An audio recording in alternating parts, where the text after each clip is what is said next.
Hello, how's it going? Welcome back to the show. I've been on the road for a little bit of time. That's kind of why I've been away. Hardly anyone's noticed. Let's be real. We're just starting right back off where we left it, and yeah, I will say I did do the PNW. Went to the PNW, the old Pacific Northwest, Taylor's stomping grounds. Seattle was nice. Yep. First time I was ever been to Seattle, actually, which was interesting. A big coffee place, home of the shortest lived music genre of all time, Home of the homeless. home of the homeless. Yeah, very free over there, Portland, Oregon. I mean, I kind of joked about it on stage how like Texas kind of prides itself on freedom, being woo, colors don't run, come take it, guns. But then they get rid of Pornhub and they don't have weed here and they have no casinos. They have all those in Portland. Yeah. Oh, yeah. So it seems like a little bit more free. It's like they have like the infinity gauntlet of freedom out there. They got like all the, except for the guns. I'm assuming you can still get them, but it's harder to maybe get. But I mean, fentanyl's running amok out there. Yeah. Oh, it's bad. Boys are leaning out there. I've never seen a guy so flexible in my life. I'm talking folded flat, hamstring straighter than anything you've ever seen in your life, and his wrists are on the ground. You're like, damn. Like I could touch my toes. I can touch the shit out of my toes. But the wrists touching the ground was like, wow. That's incredible. That's only I mean, yeah, fentanyl flexibility, that shit needs to be studied. You can really see this guy. No. Yeah. See, his knees are bent. I saw a guy legs straight and still touching the motherfucking ground with his These two combined. wrists. I was impressed. It's sad. There it is. That's what I'm saying. It's sad for sure. I would imagine that it feels good though. But pray to them. Keep them in our thoughts.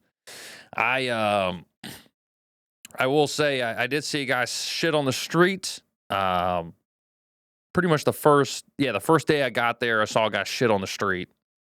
And then I talked to the comedy club manager about it. And I'm like, I love it out here, but the homeless is kind of crazy. I did see a guy shit on the street, and he was like trying to downplay it. He was like, man, that happens. I mean, you're talking about an event you might have seen that that might happen 3 times a year or something. I mean, that's not like a. That's what they And do out there. I don't like. I was like, okay, well, I've been here one day and I saw it. I don't know if it's like you're saying it like it's like a shooting star. I mean, I don't. I feel like it's a little bit more, occurring than that. But I think he was, he's defending his city, and I respect that. It's kind of like whenever somebody talks shit on Austin, whenever they're here, and I'm like, it's not, The diaper lady is one of one. She's the only one that exists.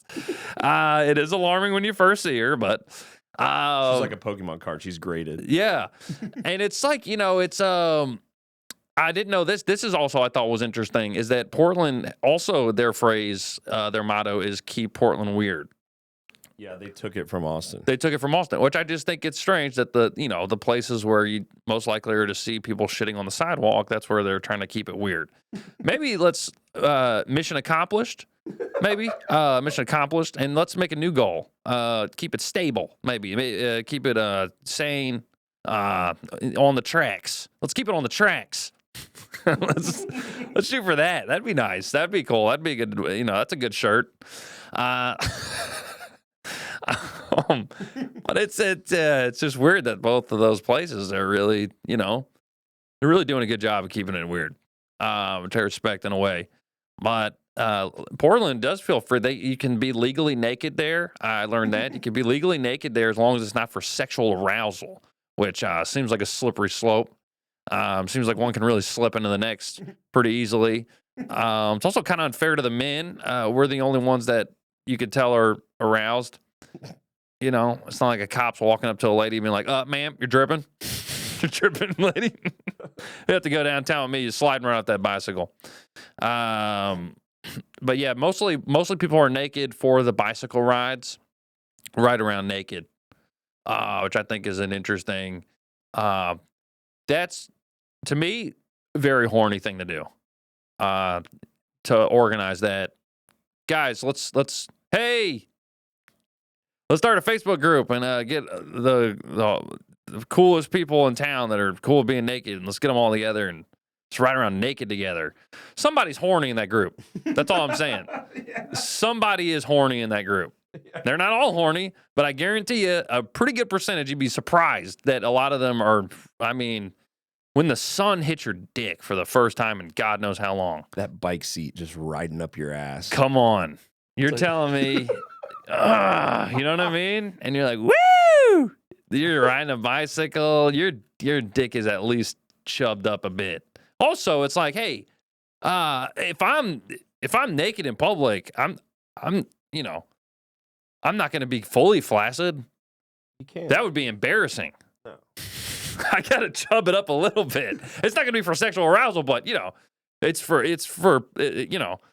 presentation. I need to look good out there. You got to give anybody who gives you a glance something to work with. I can't be out there flaccid, man. So if you see me naked in Portland and I'm touching it a little, it's just for presentation. I'm trying to get the shit right. I needed to sit a little chub. Just jostle the base. Yeah, it needs to be jostled a little bit to just get a little chub on. I got to be at least half chub to just be out in public. I don't want anyone to see the true flaccid size. That would be embarrassing. And it's kind of cold in Oregon. Yeah, I mean, we're going to have to go on a hot day. If I'm agreeing to a naked meetup in Portland, it better be a hot day. There can't be a breeze, nothing. I do not need my shit fucking raising it up. Ow, that would be... Also, I tried walking around in Portland. I mean, I don't know how they ride the bikes there because downtown Portland, boy, do they love an incline. Fuck. I tried walking to the coast and then walking back. No, not Portland. I'm sorry, Seattle. Seattle loves an incline. Mm-hmm. I tried to go to the coast, eat the crabs. They put the seasoning on the outside of the crabs. I'm really... Here's the thing. There must be a lot of confidence behind that choice. That's all I can really... That's the only thing I can rationalize. There's got to be somebody that's like, well, that's how my daddy did it and his daddy did it. We put seasoning on the outside. That's how we've always fucking done it in Seattle. That's how we do it. And they probably have a lot of confidence behind it. Even though they're wrong, dead wrong. The whole lineage trash. But it bothers me because there is YouTube. There's a guy who's making like the best, crab boil you'll ever have in your life. And he has a YouTube video of it. You could just watch it. You know what I mean? So it's weird that these guys are really in denial. Maybe. I don't know. Because crawfish, again, this is another, if you don't know, putting seasoning on the outside of the crawfish is like, I mean, it's like a meme, in Louisiana where it's like, oh, he's one of those. He puts seasoning on the outside. It's like getting your steak well done. Right. Yeah. It's like a different word for retarded in Louisiana. It's like he puts seasoning on the outside, if you know what I'm talking about. I mean, he's slow.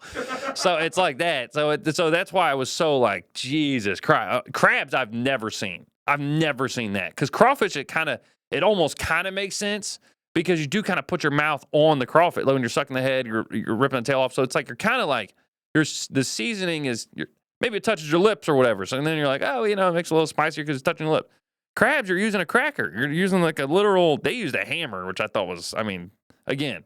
You're sucking on a crab shell, you got problems. Yeah. You're not sucking on a crab leg. You're just not doing that. No one does that. You know what I mean? So they had tiny little, I thought it was the most cutest. They had a little wooden mallet. You'd hit the crab like that.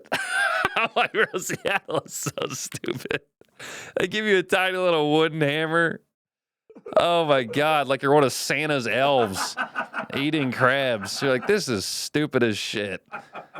You can fully crack them with your hands if you're not a pussy. I just don't understand. Whatever. So I was just out there kind of laughing at the whole deal. But yeah, the crabs are just covered in fucking just a waste. It's a waste of seasoning. That's what's really, it's wasteful. I think that's, you could clearly tell that whenever you eat it, they were just boiled in water. But whatever.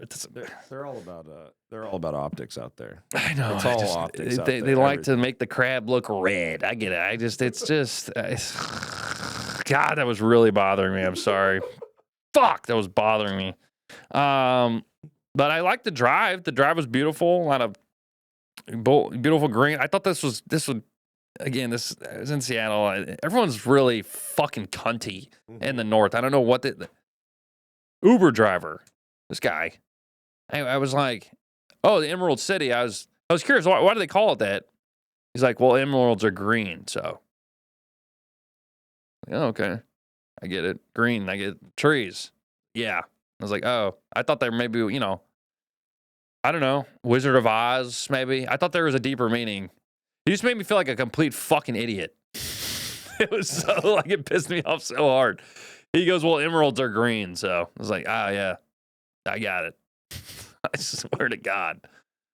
It pissed me off. I was like, yeah, thanks, man. I was just curious if there's a deeper meaning than that, but okay. Well, there's a nice way to say it. Yeah, that's how I really felt. And you guys put salt on your crab legs. And they got greens out there. Don't get me wrong. They got, the weed's good. Again, really free out there. Best that we got in Austin. I don't know if you don't know, we have just Delta 9 here. THCA, whatever they want to call it. Delta 9, I didn't know what it was when I first moved here. Naturally, because it sounds like a trigonometry formula, but whatever. So then I was like, got in there, and I remember whenever I first bought it here, I just, it looks like the craziest. Again, it looks like the best weed. That's what's really kind of really confusing about it, is that weed is illegal here. If it's like unmarked, they pull you over, you got weed in a jar, they're gonna ticket your ass. But if you go to this Delta 9 shop, the Delta 9, it's like the crystalliest, fucking beautiful weed you've ever seen in your life. And they're like, no, this is fully legal here. This is like, okay. What is it, though? And you can't really ask the guy behind the counter that. He's no scientist.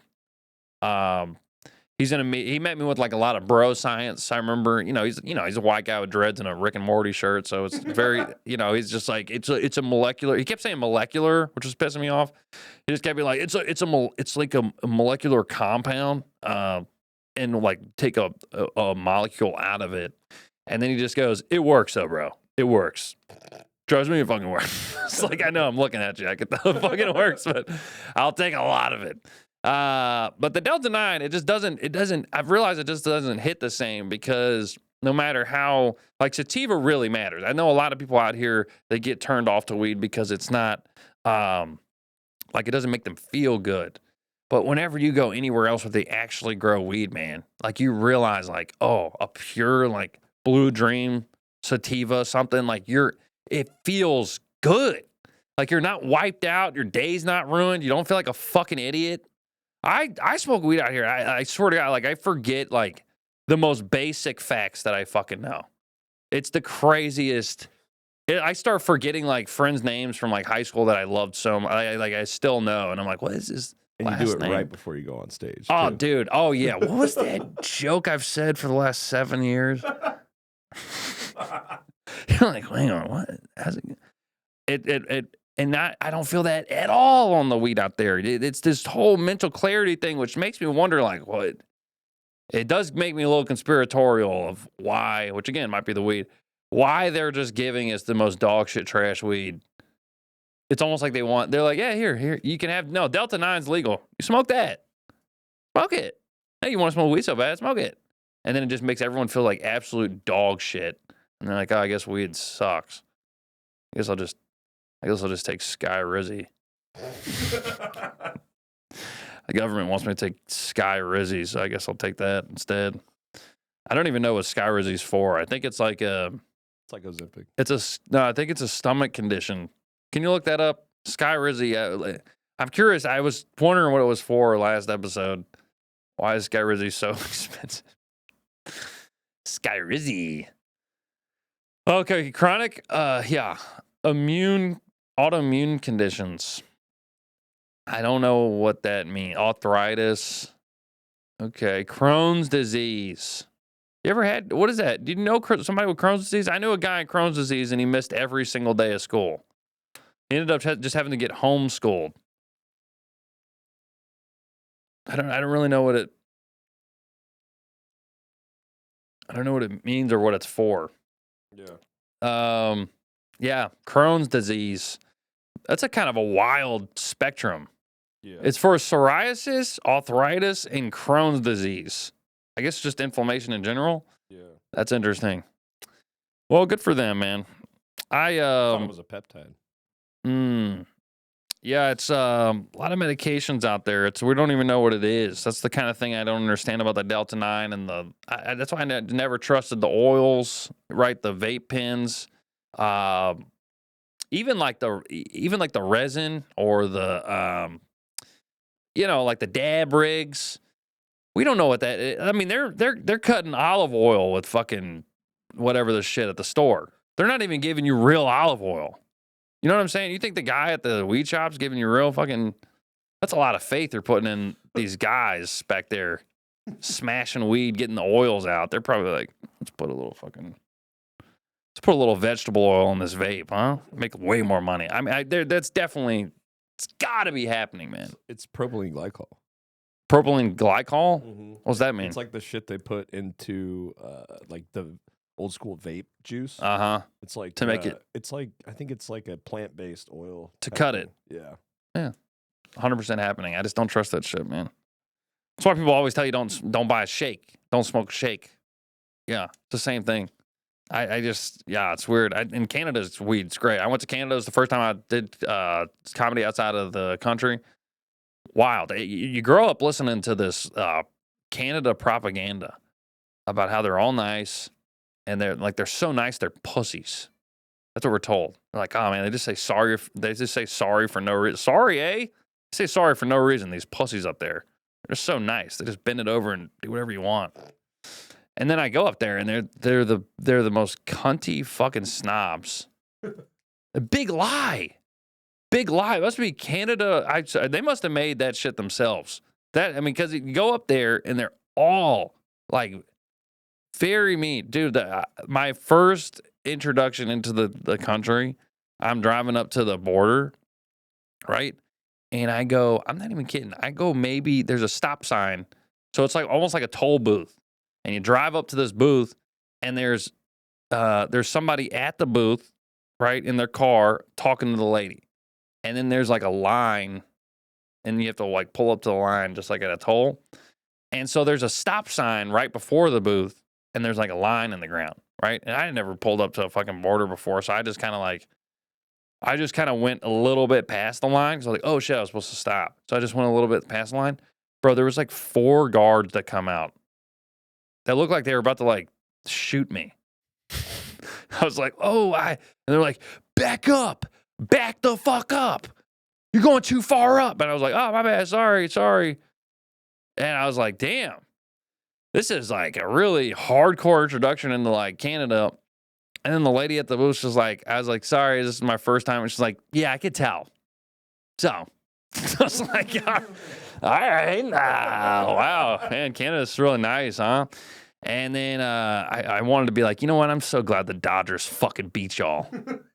And we beat y'all at the Olympics in hockey, and you're all fucking, and the women too. We just took the women too. That's your fucking stupid thing that you guys have is fucking hockey, a sport nobody gives a shit and we about. Beat y'all. Hung a gold medal in your ass. People in Vancouver too being cunty is crazy because that place is a fucking shithole. Yeah, and then we went to Toronto, and then Toronto I understand because it's like they're New York, right? There's people walking around like they're in the Matrix. And they're French. They're wearing I swear to God, the amount of people I saw wearing like all black leather trench coats were like, what? Like, what the fuck is happening? I mean, it's like they're dressed for like Columbine. It's like, yeah, these guys. This is it right here. I swear to God, they had a guy look just like this at the show. And you're like, oh, hell yeah, man. I love James McCann, eh? Unbelievable the fucking fits these guys had. Oh, yeah, and they are all dressed up. They got, I went to a smoke shop in Canada, right? They got some weed. And the guy walks, he was like behind the counter, like some Indian guy. And I was like, oh man, so excited to be here in Canada, man. It's like, I just got here, first time in Toronto. He goes, oh yeah? He goes, don't look at the homeless. Don't look at them. He's like, they'll stab you with a syringe. I was like, all right, man. Oh, like, wow, thanks for the warning. He's like, don't even look at him. don't even give him a fucking minute, man. So I was kind of terrified of that the whole time. I was like looking at people. I was like, God, does he look like he has a syringe? The amount of drug use I saw on the road was pretty incredible. Like I actually, it's kind of crazy. It made me realize that Austin's not that bad because, yeah, I never saw anyone. I mean, I lived in LA for a year and I never saw someone like actively shooting up. And I mean, I spent a lot of time around Hollywood and, Sunset Boulevard. I saw guys like actively like loading up a syringe and shooting it in their arm in Seattle and Portland. Smoking crack pipes and all, which I've seen crack pipes before, but man, the fucking full blown, like watching a dude shoot up was wild. Live in the flesh. In Toronto, man, they got so much. I mean, it is like, I don't know what they're going for in Toronto. I guess they got like a Chinatown deal. It was crazy to be out there while they had like the Drake album thing. I can't tell from the crowd's reaction if they're on board with Drake or they hate Drake. I can't tell. I actually don't know because James McCann talked about it a little bit whenever he was headlining when I was opening for him, and it was like he was getting applause breaks shitting on Drake. They loved it in Toronto. So you are like, damn, I wonder if they don't fuck with them or they do. It's really hard to tell while we're out there, which I thought was interesting. And man, the flight back, I mean, I've never traveled. I don't really travel internationally ever. This was the first time I traveled international for stand up, and boy, the airports and it was so brutal, bro. I fucking forgot my laptop at the TSA.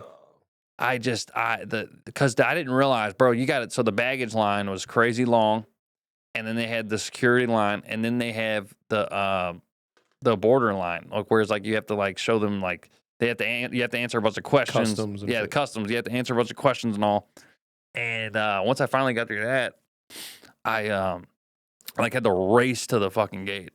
But anyway, I on this trip, I am always I find myself throughout my life always kind of baffled by the level of horniness of random people, especially men. I was in the bathroom in one of the airports on this trip, and I just heard a guy openly jerking off. You could just tell noises and the turning his phone down. Yeah, he was like turning his phone down at one point. He was like, oh, like that, and he's like, oh fuck. And you could tell he was fully jerking off in the bathroom, and that is a wild. I mean, dude, it's like there's a packed airport bathroom. I don't know if I've ever seen anything like it other than like a football stadium bathroom where it's just like, oh, it feels like prison. Stinks. Oh, it stinks and it's like hot. The heat from the shit is in the air. The amount of people shitting and pissing is happening at such a high rate that it's like musty. There's like it's like the humidity levels in there must be like 80%. People are hitting their vapes in there too Oh. because you can't hit them in the airport, so they're hiding. It's like tutti frutti shit lava, and you're like, what is happening here, man? It's like steamy. Why is it steaming in there? We don't even know why it's steaming. There's like a paper towel roll just going, like it's just like because like it's just broken. There's so much going on, and there's.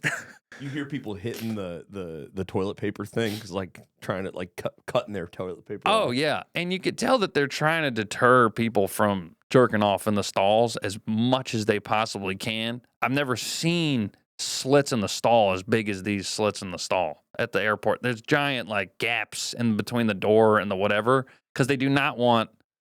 I think they just really don't want. I'm sure people like who knows what smuggle drugs, horrible shit. I'm sure at the airport bathroom, but yeah, man, the guy. I mean, they are just jerking off, and there's a wild choice.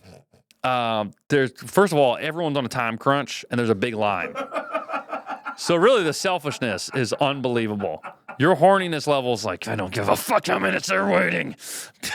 It's just Holy shit. And the shits you have to take at the airport are pretty much always life and death. Like, Yeah. that's the only reason you're shitting at the airport. And he must have not had the phone connected to his AirPods yet or something. Because, I mean, to not have headphones jerking off at the air, it's like you're still actively listening to other people's shit around you. Oh, yeah. And you're just like, come on. The plane leaves in 5 minutes. Ah! Just trying to Also, be. the Wi-Fi shit. You know what I mean? 100%. You're like, load, fucker. Just trying to refresh. Fucking refresh. It's crazy, and you can tell that they're really trying to deter people from jerking off, and they have the fucking dude. They have the sex trafficking flyer in the stall. If you're still jerking off after that, you're a fucking psychopath. You're in a bathroom full of guys shitting, and it's disgusting. The loads guys are dropping in there. Payloads. I mean, I've never heard the levels of shit that are in the airport. I'm sure it's the flights, maybe the altitude fucks with guys' stomachs, and it just comes out weird. Yeah, the food at the airport. Oh my God, who knows where that Panda Express comes from? And they're just dropping nasty ones in there, and then there's just some guy beating it. Fuck. Imagine the post-nut clarity, like you nut and then you smell the air and then you look up at the sex trafficking sign. You're like, oh, I'm a fucking piece of shit. And then you gotta get on this little fucking cigarette with a bunch of people flying through the air. Try to get it through. Try to just waiting at your gate. You're just like, I can't believe I just fucking did that. I feel like everyone knows. The shit particles are still in your nose hairs. Oh, 100%. God. And the level of guys that just don't wash their hands, especially at the bathroom airport. I mean, you just gotta, I get it. You're on a time-sensitive crunch, but wow, it's incredible the way these guys are. I mean, I really don't like flying. I'm gonna be honest with you. That's what kind of makes me feel like sometimes I'm not cut out for this gig. Is just the flying levels of I'm headlining in San Antonio, so at least it's like a little drive. But I do we drove a lot on this trip. We drove from Detroit to Toronto. We drove a lot. So I kind of like driving. I'm going to be a tour bus guy. If I ever get to that level, I'm going to be a tour bus guy. I don't want to, the flights are fucking gnarly, man. Especially day after day.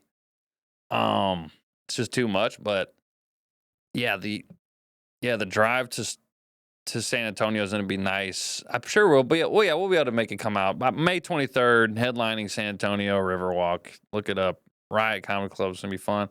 I'm excited to do Spurs. I was looking at it and I was worried that they were going to be doing a playoff game while I was there on that night, and it's not. Thank God. Friday, Sunday. We're headlining on that Saturday. Thank God. I was like, oh, fuck.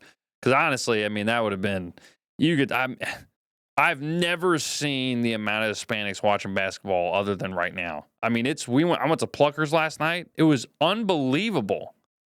I mean, I didn't know that they were into it like that.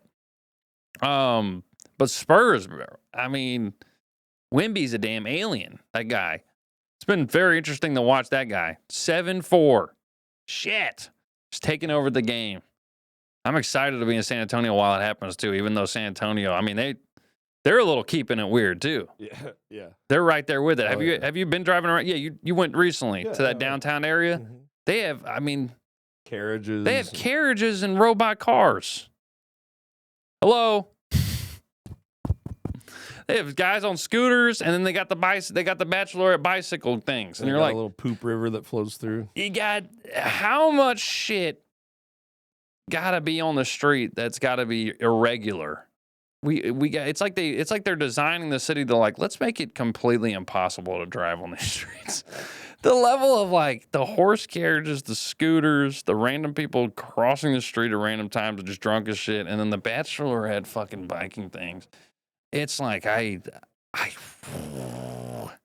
lose my mind over there. Of course, in the parking's hell. There's only parking garages too, and it's like the craziest thing is the parking garages are like they're like 10 stories high. You just keep going up and up, and you're like, how many fucking God damn. How high does this thing go? And just it's famine for parking spots. Oh. As soon as somebody's lights are white, oh my God. it's everybody's like, no, I was here. Oh, hawks. Parking lot hawks out there. And it's they need to something needs to be done with the scooters. Let's be real. I mean, the amount of God damn, you just got drunk guys throwing them across the street. You got people falling off randomly. It's a danger. I feel like we should have just stuck to the bikes. Because they had the bikes first, the Lime bikes. They had the bikes first, and then they went scooter. Bikes was great. Scooter is fucking terrifying. Maybe put some training wheels on it. We need something with 4 wheels. That's really what we need. I don't know why we're going 2 wheels with drunk people. We need some 4-wheel short-term transportation for these drunks. Oh, skateboard would be great. Yes, one of those 4-wheel skateboard scooters. That's what we need. Why did they ever think 2-wheel? Do you remember these? That's what we need right here. These kind of shit things. That's what they need. They need adult skateboard scooters. What do they call it? A skatey scooter. You need an adult skatey scooter. That's what people can handle. Oh my God. What is that? It's a unicycle with training wheels? Yeah, let's just smash it all together in one. That's so fun. A unicycle with training wheels is hilarious. Oh, funny. Yeah, I mean they need. This would be better. Yeah, that's what they need. It's functional. You don't need any balance. Probably significantly less likely to fall. Not as quick of a turning radius on it. Holy shit. Yeah, I mean that's what we need. To bring it all back to the naked bike ride. Yeah. The people were doing naked scooter rides. People were doing the naked bike ride on the city bike, which is disgusting. Oh, come on, man. Nike did a big. They were the first ones really to do like the city bike thing in Portland, and it was just orange bikes with fucking straight gooch. Hey, just don't do it. How about that? That's the new fucking phrase. God damn it. How many hemorrhoids happened? Oh my God. Not to be gross. Thank God the seat's black, huh? Dingleberries on there. What a time. Guys, we've had a blast here today. Thank y'all so much for listening. Tune in next week. We're going to be switching over to the Patreon right now. If you're not a fan of the Patreon, please check it out. I have a free episode on there with me and Taylor. One of the funniest podcasts. We got to put that up. One of the funniest podcasts maybe I've ever recorded. And that's why I put it up for free, just to kind of show what we're about on the Patreon. And we got a special secret guest coming on the Patreon. That's right. Today, we have a special secret guest. It's the only guy I have ever known to beat ADHD, and I'm really happy to have him here. Please check it out on patreon.com/killintime. We'll see you on there, and we'll see you next week. Goodbye.